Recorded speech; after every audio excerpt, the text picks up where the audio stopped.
नमस्कार दोस्तों, Y S nursing academy के इस शानदार प्लेटफॉर्म पर आपका फिर से हार्दिक स्वागत है। हम 2 दिन आपके लिए क्लास नहीं लेकर आ पाए क्योंकि थोड़ा सा कुछ मिस्टेक हो गई थी। तो दोस्तों आज हम आपके लिए क्लास नंबर 26 लेकर आए हैं, जो कि आपके अभी KGMU और अभी अभी जो आज एडमिट कार्ड रिलीज़ हुई हैं दोस्तों एम्स के, उनके लिए बहुत ही इम्पोर्टेंट होने वाले हैं दोस्तों। तो चलिए बगैर देरी किए इस सेशन की शुरुआत करते हैं। क्वेश्चन नंबर 1 आपके सामने दोस्तों। A client has a total hip arthroplasty after surgery the nurse should. तो दोस्तों क्वेश्चन ने हमसे क्या पूछा है कि एक पेशेंट है जिसकी टोटल हिप जॉइंट की सर्जरी हुई है, आफ्टर सर्जरी द शुड, तो सर्जरी के बाद नर्स की फर्स्ट प्रायोरिटी क्या रहेगी। तो दोस्तों क्वेश्चन ने क्या पूछा है कि एक टोटल हिप आर्थोप्लास्टी हुई है और आर्थोप्लास्टी होने के बाद जब पेशेंट रूम में आता है सर्जरी के बाद, तो नर्स की फर्स्ट प्रायोरिटी क्या रहेगी पेशेंट के प्रति। आंसर गैस कीजिए दोस्तों। आंसर आपके सामने A, B, C और D, 4 ऑप्शन आपके सामने दोस्तों। आंसर गैस कीजिए। एक चीज़ का ध्यान रखना दोस्तों, यहाँ पर टोटल हिप की बात हुई है, तो राइट आंसर आपके सामने बनेगा दोस्तों C, keep an abduction pillow between the leg at all time. दोस्तों इसका मतलब है कि जैसे ही टोटल हिप की जो आर्थोप्लास्टी हुई है उस टाइम पेशेंट को सीधा बिल्कुल स्पाइन पोजीशन में लेटाकर और दोनों पैरों के बीच में, घुटनों के बीच में, नी जो हमारी होती है ना, दोनों पैर जो नी होती है घुटनों के बीच में, उसको 2 पिल्लो लगा के उन पैरों को चौड़े रखना है। अगर पैर चौड़े रहेंगे तो हिप का जो मूवमेंट है वो ज़्यादा नहीं हो पाएगी, बिल्कुल ठीक रहेगी दोस्तों। तो राइट आंसर इज सी। तो चलिए next question, question number 2। Closure of the newborn foramen ovale is closed by. दोस्तों क्वेश्चन ने हमसे क्या पूछा है कि एक न्यूबॉर्न बेबी में फोरामेन ओवल का क्लोजर होने का कारण पूछा है दोस्तों। न्यूबॉर्न बेबी में फोरामेन ओवल का क्लोजर होने का कारण पूछा है दोस्तों।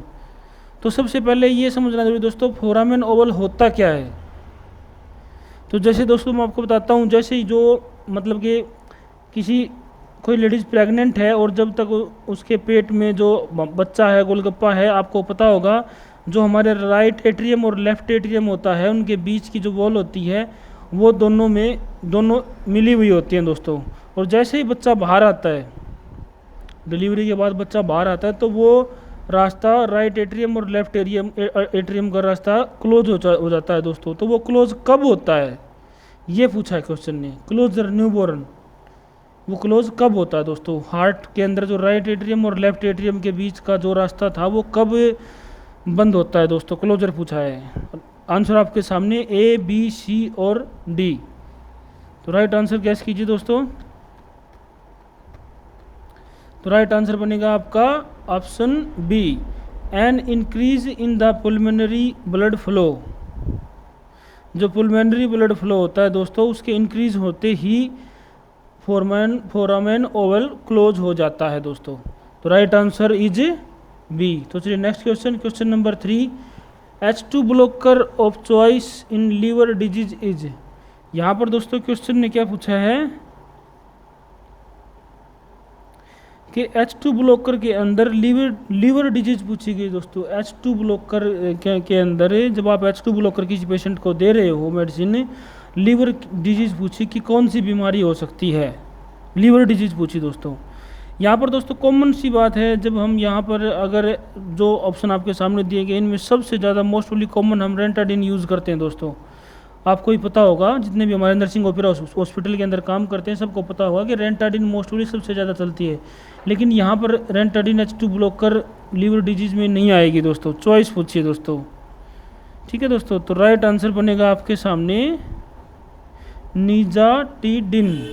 तो राइट आंसर इज सी।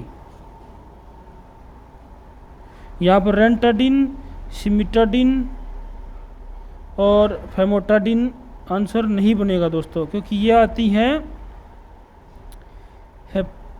ये H2 blocker choice liver disease के अंदर नहीं आती है दोस्तों। यहाँ पर अगर चॉइस की बात की जाए तो निजाटिडिन एक्सेप्टेड इन, राइट आंसर आपके सामने बनेगा दोस्तों। तो राइट आंसर इज सी। तो चलिए नेक्स्ट क्वेश्चन, क्वेश्चन नंबर 4, बहुत ही मोस्ट इंपॉर्टेंट क्वेश्चन है दोस्तों। विच nursing action is external when providing continuous internal feeding.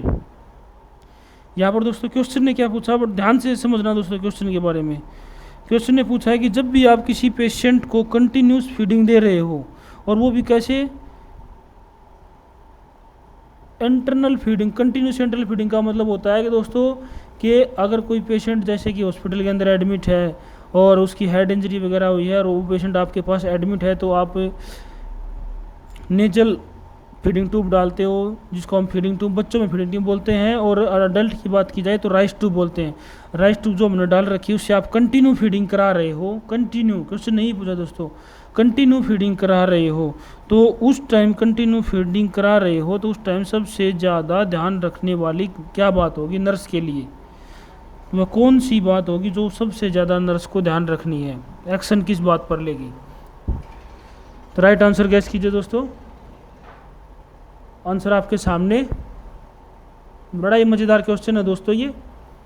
यहाँ पर फीडिंग ट्यूब से आप पेशेंट को कंटिन्यू फीडिंग करा रहे हो और पेशेंट को कोई प्रॉब्लम ना हो, तो सबसे ज़्यादा ध्यान रखने वाली बात क्या होगी। तो दोस्तों राइट आंसर बनेगा आपके सामने यहाँ पर elevating the head of the bed, यानी कि पेशेंट के हेड को ऊपर रखना है दोस्तों। बेड जैसे बेड जो फ्लैट होता है, बेड को फ्लैट नहीं रखना है, बेड को थोड़ा सा ऊपर रखना है ताकि पेशेंट को कोई प्रॉब्लम ना हो। यहाँ पर लेफ्ट साइड कोई करवट वगैरह नहीं दिलाएंगी। यहाँ पर गर्म कोई फार्मूला यूज़ नहीं करेंगे, गर्म दवाइयाँ या गर्म लिक्विड नहीं देंगे दोस्तों, ठीक है। और मॉर्निंग शिफ्ट का तो कोई मतलब ही नहीं बनता दोस्तों। यहाँ पर morning shift, hanging formula 8 hours. तो यहाँ पर राइट आंसर क्या बनेगा, elevating the head of the bed. तो राइट आंसर इज ए। तो चलिए next question, question number 5, after 1 hour after birth the nurse can expect a neonate to be. दोस्तों question ने क्या पूछा है कि एक बेबी है जो 1 घंटे पहले पैदा हुआ है, 1 आवर आफ्टर बर्थ, बर्थ के 1 घंटे के बाद, the nurse can expect a neonate to be. Nurse क्या अनुमान लगाएगी उस बच्चे के प्रति, यानी जो बच्चा 1 घंटा हो चुका है डिलीवर हुए, बच्चा 1 घंटा डिलीवरी को हो चुका है, 1 घंटे से आपके पास है, और जब उसको 1 घंटे के दौरान आपको बच्चे की में अंदर एक्सेप्ट क्या अनुमान देखने को मिलता है, आफ्टर यानी 1 घंटे के बाद, बच्चे के पैदा होने के 1 घंटे के बाद बच्चे के अंदर एक्सेप्ट का मतलब होता है दोस्तों यहाँ पर अनुमान लगाना। अनुमान लगाना, क्या अनुमान लगाएगी नर्स बच्चे के प्रति, बच्चे के रिकॉर्डिंग क्या अनुमान लगाएगी दोस्तों जो 1 घंटे का बेबी है। राइट आंसर आपके सामने है दोस्तों, बिल्कुल ए बी सी और डी। 1 घंटे की मूवमेंट के अंदर क्या अनुमान लगाएगी नर्स। तो राइट आंसर बनेगा दोस्तों आपके सामने is B, relaxed and sleeping quickly. दोस्तों देखा होगा जब भी आपने कि देखो जो घर पे होता है वो तो सभी देखते हैं, हॉस्पिटल के अंदर जिसने देखा वो बताता हूँ मैं, वो घर के अंदर भी यही होता है कि बच्चा जैसे ही माँ के पेट से बाहर आता है, माँ के एब्डोमेन से जब बाहर आता है, डिलीवर होकर जब बाहर निकल आता है, तो सबसे पहले क्या होता है कि बच्चा बाहर आने के बाद 10 से 12 घंटे तक ये महसूस करता है कि वो अभी भी यूट्रस में ही है, यानी कि जो एमनियोटिक फ्लूइड है उसी के अंदर तैर रहा है। बच्चा ज़्यादा से ज़्यादा 10-12 सेकंड अपनी आंखें खोलेगा, वापस से बंद कर लेगा, उसको लगेगा कि मैं अभी भी एमनियोटिक फ्लूइड में हूँ। और जैसे वो 10-12 घंटे निकल जाते हैं उसके बाद बच्चे को एहसास होता है कि हाँ भाई अब तो आप बाहर आ चुके हो, आपको अब खुले मौसम में आपको जीने की आज़ादी मिल चुकी है। मतलब ये एक अनुमान लगाने वाली बातें हैं। तो जैसे जो क्वेश्चन ने पूछा है 1 घंटे के बाद या 1 घंटे के दौरान क्या बनता है कि बच्चा रिलैक्स्ड यानी बिल्कुल रिलैक्स्ड रहता है, और स्लीप क्विकली यानी कि थोड़ी देर के लिए उठता है सो जाता है, थोड़ी देर के लिए उठता है सो जाता है, थोड़ी देर के लिए उठता है सो जाता है। तो राइट आंसर इज बी। तो चलिए next question, question number 6, location and secretion of Leydig cell are. यहाँ पर लिडिग सेल के बारे में पूछा है दोस्तों। क्वेश्चन ने पूछा है कि जो लिडिग जो सेल है वो कहाँ पाई जाती है और वो किसका सिक्रेशन करती है। जो लिडिग सेल है वो कहाँ पाई जाती है, लोकेशन का मतलब कहाँ पाई जाती है, सिक्रेशन का मतलब कहाँ सिक्रेशन करती है, कौन से पार्ट का सिक्रेशन करती है लिडिंग सेल। तो राइट आंसर गैस कीजिए दोस्तों। तो राइट आंसर बनेगा आपके सामने टेस्टिस। और सिक्रेशन किसका करती है? टेस्टोस्टेरोन का। जो लेडी जो सेल है वो टेस्टिस के अंदर पाई जाती है और सिक्रेशन करती है टेस्टोस्टेरोन का। और अगर यहाँ पर लीवर की बात की जाए, जब लीवर की बात की जाए तो कोलेस्ट्रॉल का सिक्रेशन होता है, तो वो कौन करता है? एलडीएल और एचडीएल। और ओवरी की बात की जाए तो एस्ट्रोजन का, और वो कहाँ पे होता है? हाइपोथैलेमस में। और टेस्टोस्टेरोन यानी मेल सेक्स हार्मोन जो लेडी सेल में होता है। और पैनक्रियाज की बात की जाए तो ग्लूकोजन जो होता है वो ग्लूकोजन के अंदर दोस्तों देखो एक होता है अल्फा, एक होता है बीटा। जो अल्फा होता है वो सिक्रेशन करता है ग्लूकोजन का, और जो बीटा होता है वो सिक्रेशन करता है इंसुलिन का। तो यहाँ पर अगर लेडिक सेल की बात पूछी गई थी तो दोस्तों यहाँ पर बनेगा टेस्टिस यानी टेस्टोस्टेरोन। तो राइट आंसर इज सी। तो चलिए next question, question number 7, what type of immunity is transferred to the fetus through the placenta. दोस्तों क्वेश्चन ने क्या पूछा है कि फीटस तक पहुंचने वाली इम्यूनिटी जो प्लेसेंटा को क्रॉस करके फीटस तक पहुंचती है वह क्या कहलाएगी। यानी क्वेश्चन बड़ा ध्यान से समझने वाला क्वेश्चन है दोस्तों, कि जो फीटस तक पहुंचने वाली जो इम्यूनिटी है, जो माँ के अंदर जो गोलगप्पा है उस तक जो इम्यूनिटी पहुंचती है वो प्लेसेंटा को क्रॉस करके फीटस तक जाती है, यानी बच्चे तक पहुंचती है, फीटस तक पहुंचती है, वो वह क्या कहलाएगी दोस्तों। राइट आंसर आपके सामने है दोस्तों, बिल्कुल आंसर गैस कीजिए। तो यहाँ पर राइट आंसर बनता है दोस्तों पासिव नेचुरल इम्यूनिटी। तो राइट आंसर इज बी। और दोस्तों जैसे जो ये एक्टिव आर्टिफिशियल इम्यूनिटी और एक्टिव नेचुरल इम्यूनिटी फिशियल लिखा है तो ये आते हैं दोस्तों एंटीजन के अंदर। और अगर यहाँ पर दोस्तों फिटस की बात की जाती है तो वो जैसे दोस्तों fetus through placenta immunity transfer होकर जा रही है तो उसको बोलते हैं हम एंटीबॉडी। और जहाँ पर भी दोस्तों एंटीबॉडी लिखा मिलता है वहाँ पर एंटीबॉडी लिखा हुआ मिल गया तो दोस्तों वो कंडीशन हो गई पासिव। और यहाँ पर नीचे वाले पासिव कंडीशन बनते ही दो ऑप्शन तो कट गए, सी और डी। तो ऑप्शन बचे आपके सामने दो। और जो दोस्तों फिटस तक जो इम्यूनिटी पहुँचती है और जो प्लेसेंटा को क्रॉस करके जाती है उसको बोलते हैं हम नेचुरल इम्यूनिटी यानी पासिव नेचुरल इम्यूनिटी। तो राइट आंसर इज बी। तो चलिए next question, question number 8, which of the following is a first line drug for pain management. दोस्तों बड़ा मज़ेदार क्वेश्चन है। क्वेश्चन ने पूछा है कि हॉस्पिटल के अंदर जैसे भी आप हॉस्पिटल के अंदर कोई पेशेंट है जो पेन आपको बता रहा है उसके अंदर आप सबसे पहले जो फर्स्ट लाइन ड्रग होती है, जो फर्स्ट ड्रग होती है वो कौन सी यूज़ करोगे पेन के लिए दोस्तों। मॉर्फिन, केटामाइन, दोस्तों क्लोनिडीन, एक्टिमिनोफेन। तो राइट आंसर बताइए दोस्तों। तो राइट आंसर बनता है दोस्तों जब भी पेन मैनेजमेंट की आती है और फर्स्ट वैरायटी की बात आती है दोस्तों तो राइट आंसर आपके सामने जाएगा डी, एसिटामिनोफेन। और इसकी जो ड्रग ऑफ चॉइस के अंदर जो आती है दोस्तों वो सबसे पहले आती है पैरासीटामोल। तो जब भी आप किसी पेशेंट को पेन महसूस करता है तो आप सबसे पहले पैरासीटामोल नाम की दवाई दोगे। अगर उसके बाद भी अगर पेन कंट्रोल नहीं हो रहा है तो सबसे पहले आप पेन का कारण पता करोगे, कारण पता होगा उसके बाद आप एनी अदर ड्रग पर जाओगे दोस्तों। ये नहीं है कि आप सीधा मॉर्फिन चिपका दोगे।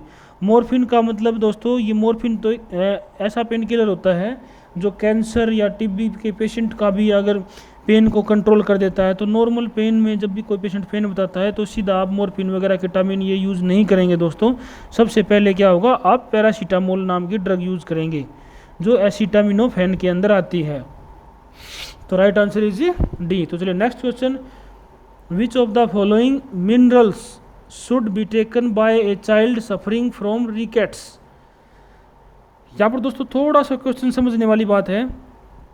क्वेश्चन ने हमसे पूछा है कि एक बच्चा है जिसको रिकेट्स नाम की बीमारी हो गई है, यानी सफरिंग यानी बीमारी के दौरान सफरिंग का मतलब होता है दौरान दोस्तों चल रही है, रिकेट्स नाम की बीमारी चल रही है, उस दौरान आप बच्चे को कौन सा मिनरल्स दोगे, आयरन का, सोडियम का, कैल्शियम का, पोटाशियम का, किसकी वजह से होता है दोस्तों, किसकी कमी के कारण ये रिकेट्स नाम की बीमारी हुई है, वो किसको आप पूरा करोगे, आयरन को, कैल्शियम को, सोडियम को, पोटाशियम को, किसको पूरा करोगे दोस्तों। देखो दोस्तों, जब भी जो रिकेट्स नाम की बीमारी होती है दोस्तों, वो बच्चों में, मैं आपको बताता हूँ, आंसर आपका यही निकल जाता है दोस्तों।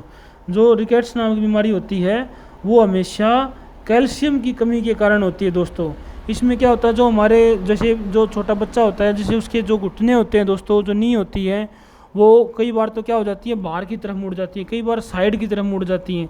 और वो किसके कारण मुड़ती हैं, वो कैल्शियम की कमी के कारण मुड़ती है दोस्तों। तो सबसे पहले जो पेशेंट में अगर क्वेश्चन में कैल्शियम ना आए दोस्तों, यहाँ पर लिखा आ जाए हाइपोकैल्सीमिया, तो राइट आंसर हाइपोकैल्सीमिया ही जाएगा, यानी कैल्शियम की कमी हो जाना, वो रिकेट्स की बीमारी में होता है दोस्तों। ठीक है, तो राइट आंसर क्या बनेगा आपके सामने, सी, कैल्शियम। तो चलिए दोस्तों, नेक्स्ट क्वेश्चन नंबर 10 और इस सीरीज़ का लास्ट क्वेश्चन दोस्तों। शाम को हम आपके लिए क्लास नंबर 27 लेकर आएंगे दोस्तों, क्योंकि अभी जो एग्ज़ाम दोस्तों एम्स के जो एडमिट कार्ड आ चुके हैं दोस्तों आज ही, तो हम चाहते हैं कि हम अपने बच्चों को, जितने भी नर्सिंग ऑफिसर हैं, उनको सभी को डे की एक क्लास की बजाय दो क्लास हम प्रोवाइड करवा सके। तो आज शाम को हम आपको एक दूसरी क्लास देंगे दोस्तों, जिसमें 10 क्वेश्चन और आपको देखने को मिलेंगे, और जो एम्स के लिए बहुत ही इंपॉर्टेंट होने वाले दोस्तों, जो स्पेशल एम्स के लिए आपके लिए क्वेश्चन बनाए जाएंगे। तो राइट आंसर, क्वेश्चन को पहले डिफाइन करते हैं। Which behaviour should the nurse recognise as the Moro reflex response. Moro reflex response का मतलब क्या होता है दोस्तों, यहाँ पर बिहेवियर पूछा गया दोस्तों क्वेश्चन में। क्वेश्चन ने जो हमसे पूछा है, एक नर्स है जो बच्चे के अंदर मोरो रिफ्लेक्स चेक कर रही है, तो उसमें क्या देखने को मिलेगा दोस्तों। मोरो रिफ्लेक्स का मतलब होता है दोस्तों, जैसे कि बच्चा है, कोई बच्चा है, आप उसको हाथ में पकड़े हुए हो और आपने उसको एकदम से झटका दिया पीछे को, यानी 30 degree angle back, 30 degree angle back आपने उसको नीचे, उसकी गर्दन को झुका दिया बैक, पीछे की साइड। ठीक है दोस्तों, तो सबसे पहले क्या मतलब मूवमेंट होती है, क्या बिहेवियर देखने को मिलता है। तो दोस्तों देखो, जैसे या राइट आंसर ऑप्शन को पढ़े आप डिफाइन करें, तब तक मैं आपको क्वेश्चन को समझाता हूँ, तो राइट आंसर भी आप पकड़ सकते हैं दोस्तों। मैं यहाँ क्वेश्चन को समझाऊंगा नहीं, मैं आपको आंसर को नहीं समझाता हूँ, यहाँ मैं आप क्वेश्चन को समझाता हूँ, तो राइट आंसर आप खुद पकड़ लोगे दोस्तों। मोरो रिफ्लेक्स का मतलब होता है, जैसे कि आप किसी बच्चे को आप हाथ में लिए हो, आपने उसको 30 डिग्री एंगल पर पीछे एकदम से बैक किया, तो जैसे ही आपने बैक किया तो बच्चे के दोनों हाथ एकदम से पीछे की तरफ जाएंगे और एकदम से आगे की तरफ आएंगे, यानी पहले पीछे गए और फिर आगे गए। तो राइट आंसर क्या बना दोस्तों, abduction and then adduction of the arms, कि पहले बैक और फिर पहले पीछे गए फिर आगे गए, चेस्ट की तरफ आए, उसको हम बोलते हैं मोरो रिफ्लेक्स रिस्पॉन्स। तो राइट आंसर इज सी। तो चलिए दोस्तों, आज शाम को 9 बजे 9 PM पर आपको क्लास नंबर 27 देखने को मिलेगी, जो आपके लिए एम्स के लिए बहुत ही इंपॉर्टेंट होगी दोस्तों। तो जितने भी हमारे नर्सिंग ऑफिसर हैं वो सब हमारे चैनल को लाइक, सब्सक्राइब और शेयर करें। जितने भी हमारे नर्सिंग ऑफिसर बनने का सपना देख रहे हैं दोस्त, सभी के पास हमारे चैनल को शेयर करें, ताकि अच्छे से अच्छे क्वेश्चन उनको प्रोवाइड हो सकें। और अभी जो एडमिट कार्ड आ गए हैं, तो सभी हमारे नर्सिंग ऑफिसर एडमिट कार्ड को डाउनलोड करें और एग्ज़ाम की अच्छे से तैयारी करें दोस्तों। थैंक यू दोस्तों।